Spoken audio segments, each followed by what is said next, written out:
เอารุมคลั่งกับไม่โดยชมเย่ไงมุนสัตว์ทนเทียนกรุงเรียนโจมมาเจชมหอยทะลุมาเรียนกูให้เอาคลั่งกับไม่เปล่าไม่เรียนเดี๋ยวเรียนเจ๊กเจี๊ยดออกห้องนึงเจี๊ยมันออกบีมตกโดยสวาสีใบตกสีอย่างงี้บีมเจี๊ยบีบรักแต่มากันนับได้ตกเจี๊ยอย่างงี้มากันนับที่ดำใบบานลุยเท่านี้คลั่งไม่กล้าทนเทียนมนุษย์ดอนเมนลุยเดี๋ยวเรียนกูอัดบานมากันนับกล่าวอย่างเต้ให้ตกกับปานเซนอันนี้ปัญหามุยที่ได้ยังมือเคยคลั่งใบไม่บยืงสายสระยุคชนกัมพูชีก็ตับกับเบลสระไงนะก็ไงตามโยอามาแกเคยกรุบกับเบลนั่งได้ให้เขมรจะปีแบบปันไหนตื้อบังเรียนหน่อยเจ๊โดกับเบลสระบัดเป็นยังปีตื้อปลอกหน้าครูบังเรียนครูไอ้นั่งเจ๊พักสระปลาเอ้ยสักตื่นติงติดไอ้แต่ทำเจือแต่ทักยมยีก็หาแต่ยมทักยมยีเนี่ยยัวสลาคลางมกหางบุปผลไปตื้อบังเรียนอะไรแต่เจอรู้ใจมาวิ่งให้ปลาเมียโดสลาติงสลาเอาเนี่ยมันติงโอเรื่องยูท้อไม่มารู้ว่าการเปิดหมอโอได้ตัวมือจังเอาไปคลั่งเมื่อบ่าบังเรียนพ้องบันดอกหอมบังเรียนในขนมธนะแต่บันดอกวับเป็นทัวบ่าแซนั่งแต่ตามแบบกายวิการในการปลาเขมรอาณาชีบาคละปลาโกนไอตโดกับเวลสลาตั้งแต่อยู่ตามบริเวณช่าง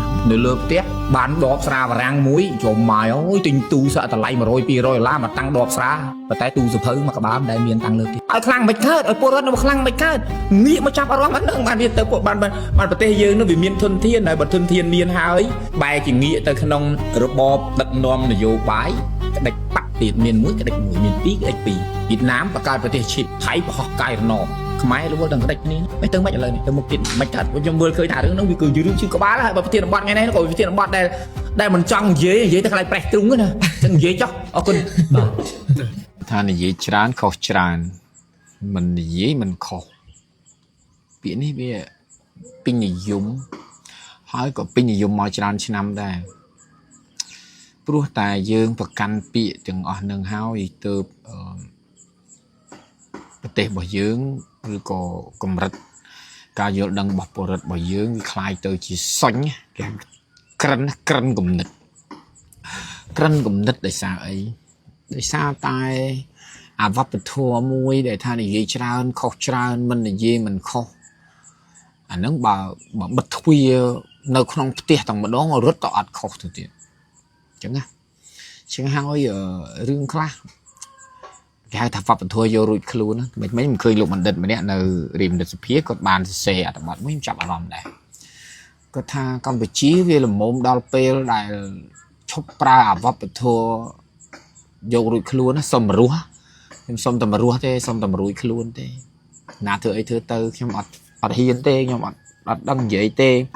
និយាយទៅខ្លាចគេចាប់ដាក់គុកនិយាយទៅខ្លាចគេស្អប់ប៉ុន្តែអាទាំងអស់នឹងហើយវាជះឥទ្ធិពលទៅក្នុងសង្គមណាដូចយើងដឹងថាបើយើងនិយាយម្នាក់វាកើតបង្កើតប្រព័ន្ធច្រោះម្នាក់បើយើងនិយាយ2នាក់បង្កើតប្រព័ន្ធច្រោះ2នាក់បើយើងនិយាយ3នាក់បង្កើតប្រព័ន្ធច្រោះ3នាក់ច្រោះស្ទាប់ណាមានម្នាក់ប្រស្ទាប់2ស្ទាប់អីចឹងទៅតែបើយើងអត់និយាយសោះអាស្ទាប់ច្រោះហ្នឹងវាអត់មានទេវាអត់មានចម្រោះទេវាអត់មានស្ទាប់ចម្រោះទេអញ្ចឹងអាការនិយាយការពិតនៅក្នុងសង្គមឬក៏ការនិយាយពីអ្វីដែល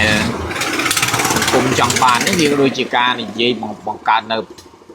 ស្បៃចម្រោះដើម្បីចម្រោះធាតុពុលជាតិពុលចម្រោះសម្រាមកខ្វក់ក្រិចហ្នឹងឲ្យវាស្អាតនៅក្នុងសង្គមចឹងបើនោះយើងទាំងអស់ចេះតែយករួចខ្លួននិយាយច្រើនខុសច្រើននិយាយតិចខុសតិចបែបហ្នឹងគឺមានន័យថាយើងអត់ងាយទៅរកឃើញសង្គមមួយដ៏ល្អបានទេខ្ញុំគឺតែគិតថាគួរតែកែពីឥឡូវទៅអីកុំចាំឲ្យវា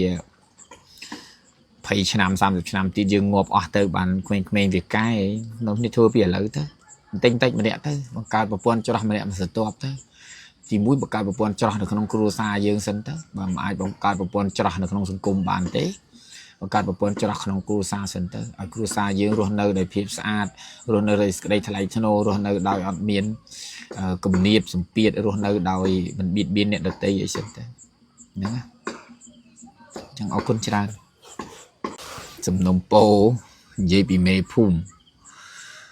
តែប៉ុន្តែមេភូមិមិនមានរឿងអីត្រូវនិយាយច្រើនទេពីព្រោះអីមេភូមិគាត់មានទូនីតិជា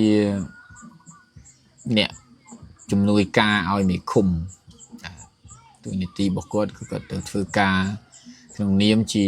ទីប្រឹក្សារបស់មេឃុំឬចៅសង្កាត់ហើយនឹងក្រុមប្រឹក្សាឃុំសង្កាត់ហើយក៏ជាជំនួយការរបស់ស្មានឃុំសង្កាត់ដែរសម្រាប់ការគ្រប់គ្រងទិន្នន័យការគ្រប់គ្រងស្ថិតិប្រជាពលរដ្ឋ ការដល់ជូននៅសេវាសាធារណៈផ្សេងដល់ប្រជាពលរដ្ឋដែលឆាប់រហ័សដើម្បីជាជំនួយដល់ក្រុមប្រឹក្សាឃុំសង្កាត់ឬក៏មេឃុំចៅសង្កាត់ដែលជាប់ឆ្នោតមកថ្មីជួនកាលភូមិធំពេកក៏អត់ស្គាល់អស់ទេអញ្ចឹងទៅការមានមេភូមិម្នាក់ដែលស្គាល់ភូមិសាស្ត្រនឹងស្គាល់ផ្ទះអ្នកណានៅតាណាអ្នកណានៅតាណាអញ្ចឹងទៅនឹងទួនាទីក៏តែប៉ុណ្្នឹងហើយបើនិយាយអំពីអំពើពុករលួយរបស់មេភូមិវាមិនកើតឡើងព្រោះប្រព័ន្ធរដ្ឋបាលទាំងមូលទេវាកើតឡើងអំព្រោះការប្រកាន់និន្នាការនយោបាយនឹងឯងមេភូមិភាគច្រើនគឺគាត់ប្រកាន់និន្នាការនយោបាយពីព្រោះមេភូមិដែលគាត់ក្រងតំណែងមេភូមិគឺគាត់អត់មានអាណត្តិទេអញ្ចឹងនៅពេលដែលគាត់បានជាប់ជាមេភូមិហើយគាត់ប្រាថ្នាធ្វើទៅងាប់គាត់អត់ប្រាថ្នាធ្វើមួយអាណត្តិអីបោះឆ្នោតឲ្យអ្នកផ្សេងធ្វើទេព្រោះអីក្នុងច្បាប់គាត់អត់និយាយអំពីអាណត្តិទេគាត់ថាបើអាចធ្វើបានធ្វើទៅងាប់មេភូមិអញ្ចឹងហើយរឿងខ្លះគឺគាត់ត្រូវតែយកចិត្តបាក់ពុបៈអ្នកតែងតាំងគាត់អញ្ចឹងហើយរឿងថាគាត់ពុករលួយមិនមែនទេគាត់បានពុករលួយប៉ុន្តែគាត់ធ្វើការដើម្បីយកចិត្តបាក់ហើយរឿងផ្សេងទៀតដូចរឿងដីធ្លីរឿងអីដែលខ្លះខ្ញុំឃើញចូលតុលាការថ្ងៃមុនឃើញគាត់ទៅសញ្ញេអត់ទៅឡើងតុលាការព្រោះគាត់សញ្ញេដីថាសញ្ញេច្រឡំអាហ្នឹងវាអាចមិនច្រឡំអាចបន្លំអីក៏ថាមានដែរអញ្ចឹងពេលខ្លះគួរតែគុំដាក់សម្ពាធទៅលើគាត់ពេកពីព្រោះគាត់ធ្វើតាមបទបញ្ជាដែរហ្នឹងហើយបើគាត់មិនធ្វើទេគាត់នឹងអស់ឱកាសប៉ុន្តែគាត់នឹងអស់ឱកាសពិតប្រាកដនៅពេលដែលនៅក្នុងឃុំហ្នឹងត្រូវបានឈ្នះឆ្នោតដោយគណៈបកដទៃហើយគាត់អត់ស្ដាប់បង្គាប់ក្រុមប្រឹក្សាឃុំសង្កាត់ថ្មីឬក៏មេឃុំចៅសង្កាត់ថ្មីអាហ្នឹងគេពងអាណូគាត់ក្នុងច្បាប់គឺក្រុមប្រឹក្សាឃុំសង្កាត់មានសិទ្ធិអនុម័តស្នើសុំផ្លាស់ប្ដូរគាត់បានអញ្ចឹងណាចឹងហើយរឿងមេឃុំសុំទោសរឿងមេភូមិនេះវាពិបាកនិយាយប៉ុន្តែវាជាចរន្តនៃការកាត់ធ្វើព្រោះគេកាត់នៅក្នុងបកណាកាត់គ្រប់ត្រូលបកហ្នឹងហើយសមាជិកណាកាត់គ្រប់ត្រូលសមាជិកបកហ្នឹងហើយអញ្ចឹងរឿងមេភូមិជារឿងប្រធានបទក្តៅបន្តទៀតអញ្ចឹងហើយចាំតាមតានអរគ្នាខ្ញុំនឹងធ្វើវីដេអូលម្អិតមួយអំពីមេភូមិអរគុណបងប្អូន